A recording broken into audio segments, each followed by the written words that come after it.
Hey guys, I'm Shawn. Hi, Shawn. Well, nowadays, the average kid's seeing porn at 10. And there's 70% of men, 1/3 women struggling with porn. So we love the fact that Matt's bringing this topic to your attention. Man, if we had someone come up and share with us when we were your age, I think our life would be a lot different, and we're grateful today for what God has done in that redemption. So we're just here to share that story of brokenness when we're young, singleness, dating, engaged, married, and really just share a little tidbit of some of the terrible things that we went through, even into marriage because of pornography. So we're here to rescue you. So I saw porn at 10. I was at a friend's house. He showed me his dad's magazines, and it was one of those moments where you just don't know any better. You see something and it's kind of gross, kind of exciting. What do I do with that?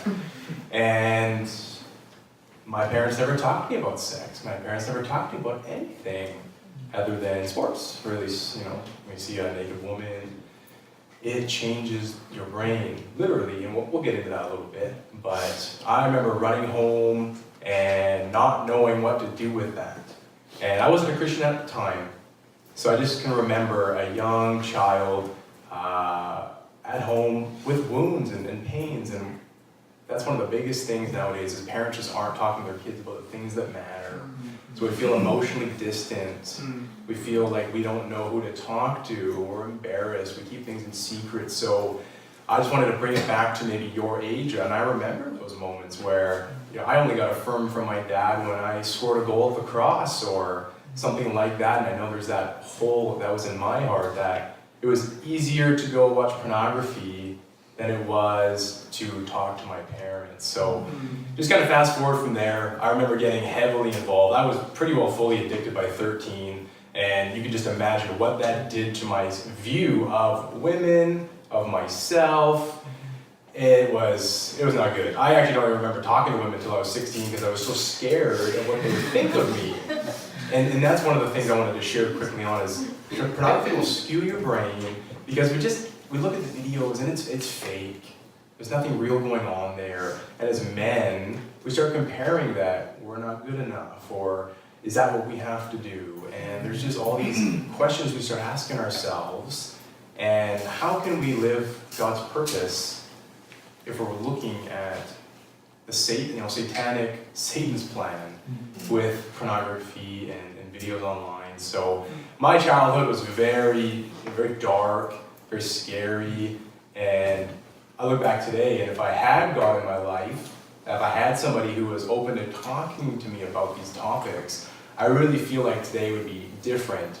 But again, I wouldn't be here today if it wasn't for that. So I don't share this as a regret, I just share this as, man, if only some 26-year-old dude came to talk to me when I was your age, that would be amazing.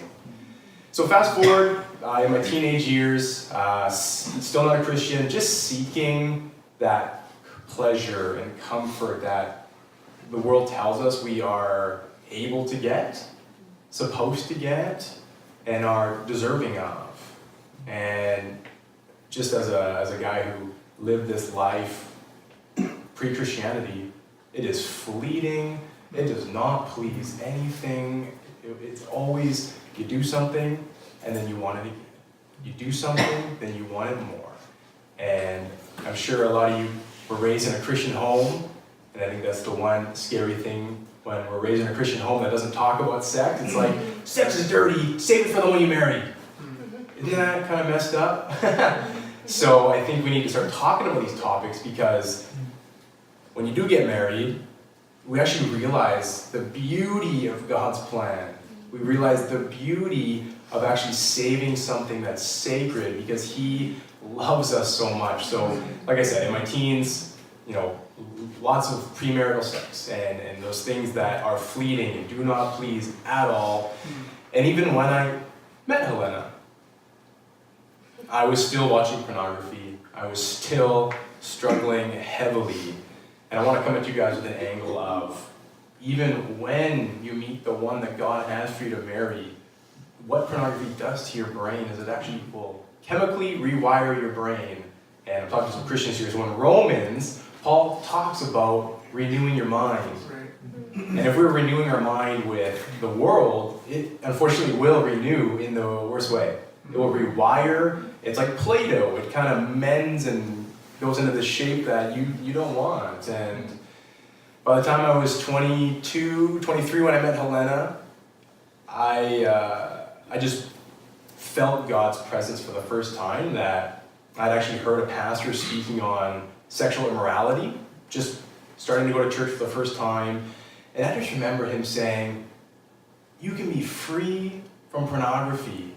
And I had never heard someone say that. That's not spoken out on the streets or Instagram. It's not like a girl in a bikini, hashtag quit porn. It's like hashtag food porn. It's like all these things. And I know you guys are young. Like every day you guys are bombarded with sex, Instagram, Facebook, Snapchat.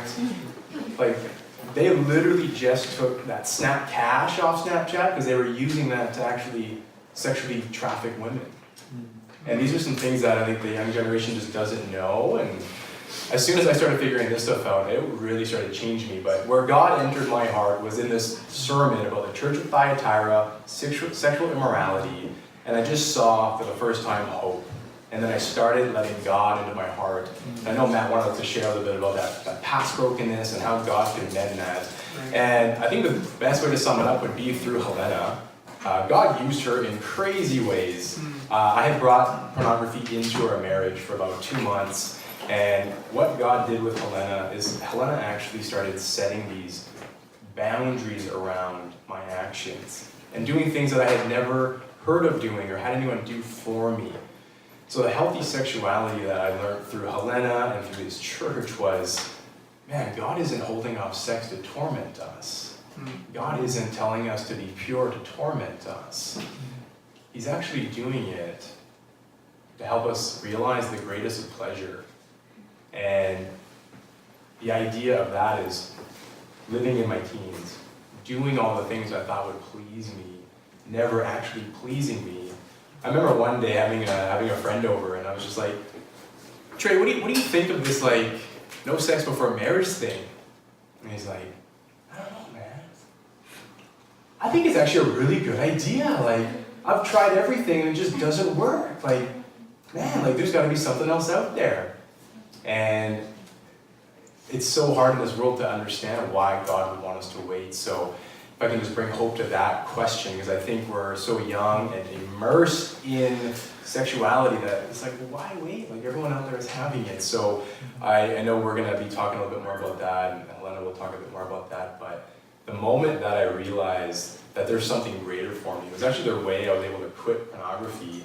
And when I actually let the cross, the grace of what Jesus did for me, penetrate my heart, I remember these 2 stories that I just don't think get talked about enough. But when Jesus is dying, we need to look at the cross and realize that he prayed and asked if God would forgive the man killing him.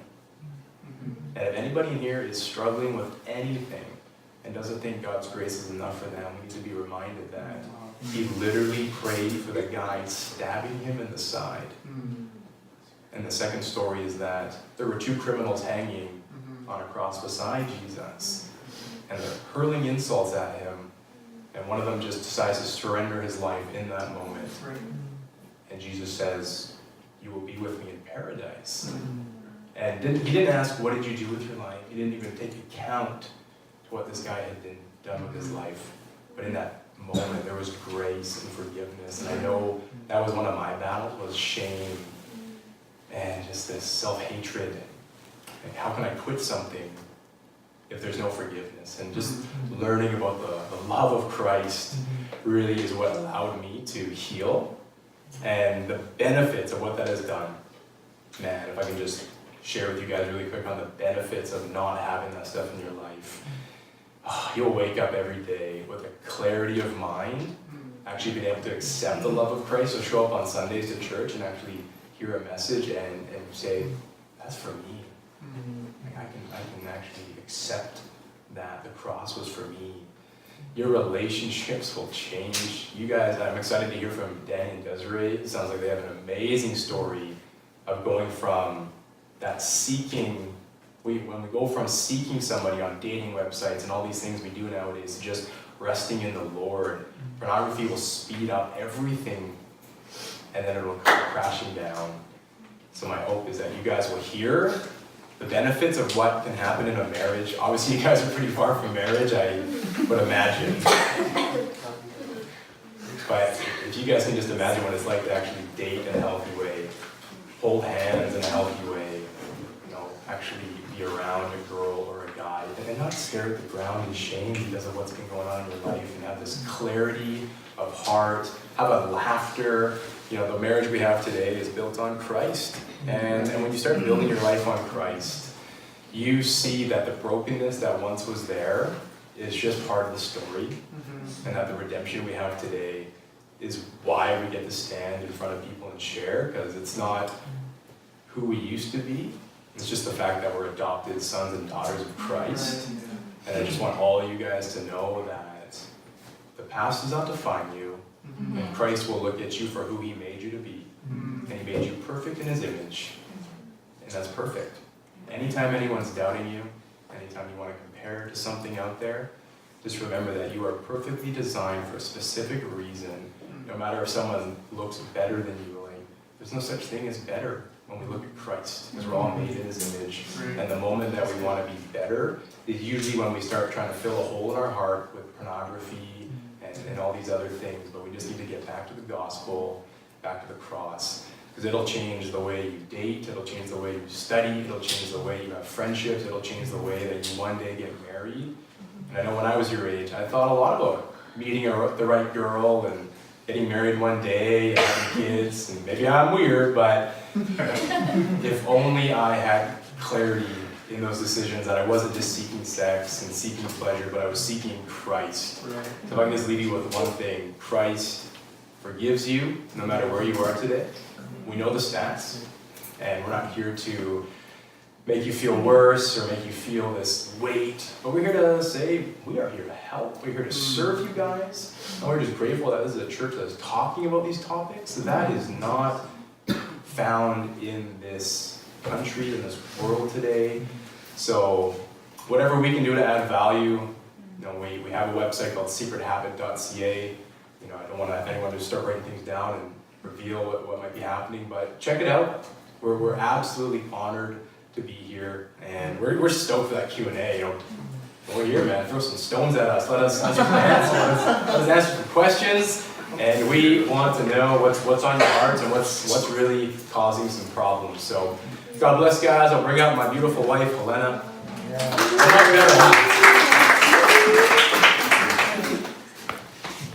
Thanks, honey. I think Shawn made me look like an angel. Definitely it's not my story in terms of how I started my journey before I met Jesus and before I was a Christian. I feel like this world, there's so much pressure on women to have a man to just, if you're single, there's like something wrong with you or something like that. And I was 9 years old when I saw a nude magazine, and I was just like, I was surprised. I was like, what is this? Nobody has ever talked to me about sex, and I was just like very confused and intrigued in the same time. And because I hadn't had nobody talk to me about those things, I started seeking, and I think for some of you it might be surprising that you're a woman, how are you able to struggle with this? But any woman, there's three, from every three women there's one that struggle with pornography. And that's just the reality of how it affects, because when we see something, we just want to grab onto it, and we are curious, and especially when we are young. So really that progressed into just me being in the chat rooms, being on dating websites, and seeking. I just felt I was actually seeking a love, but the love. I was seeking it through just being captivated, being captivating, trying to put on a show, trying to look so I can please the way I look. I can wear a tank top and a skirt, and so that was the way that I was trying to take an attention from other men. And I think no women talk about it really, but it's the truth. We want to be validated. We want to be loved. We want to put on a show to look good. But really, what I found out that I was just filling my heart. I had a hole in my heart from my past and from the wounds that from the wounds of just my mom was distant. She was working in the States when I was young. So just really filling out that hole with things that I saw. There were things that I would be looking at. There was one time, and I think this is really hard for a lot of people, and I can understand, like, if you've ever felt like you want to be with somebody. You're single and you're like, I just want to be with somebody. I want to have a man. I want to have a girl. I'm just like now. And I can totally get it. I have felt that way. And I think God had to bring me through like multiple situations I've had. I was dating a lot, and while I was in a Christian, and I was sleeping with lots of guys. I was just I couldn't find a satisfaction now. I couldn't find what's going on.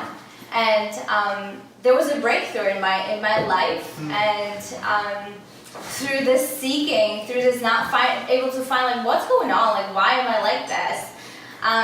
And my life was a mess. You could tell. My life was a complete mess. And I remember one day I was dating a guy that after 6 months I found out he was cheating on me, and that was just a result of how I saw things, because I was seeking the kind of relationships that I saw in porn. Then I was relating to that was going on in my real life, and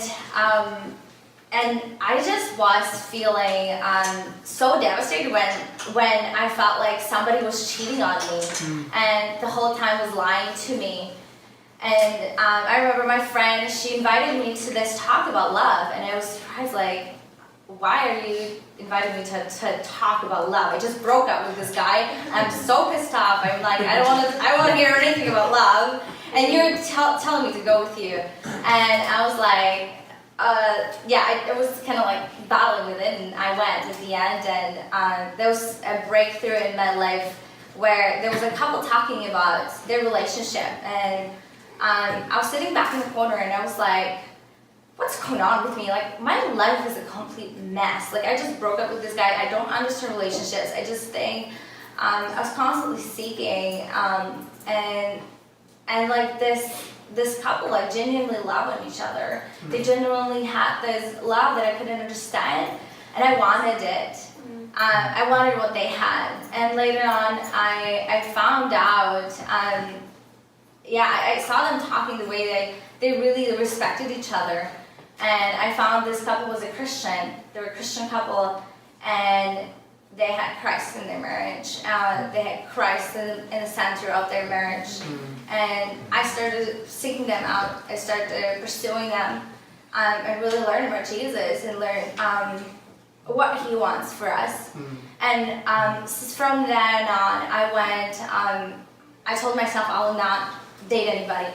I'll not date anybody until God is going to bring somebody into my life that is perfect for me. That is, I don't need to seek. I am and starting to learn about who I am, and not who I want to be to others, but really who I am as a woman. And God really brought me onto this journey of being single, and it was the best year of my life. I learned so much through this journey. I don't think I would ever meet Shawn without their journey. So I just want to encourage you, if you're on this journey of singleness, just discover your relationship with Jesus, because that's going to shape everything that you're going to have, everything that you're going to, and who you're going to be with. Just being so content that where you're at right now, it's perfect. It's perfect. If you're single, it's where you're supposed to be, and God has somebody prepared for you.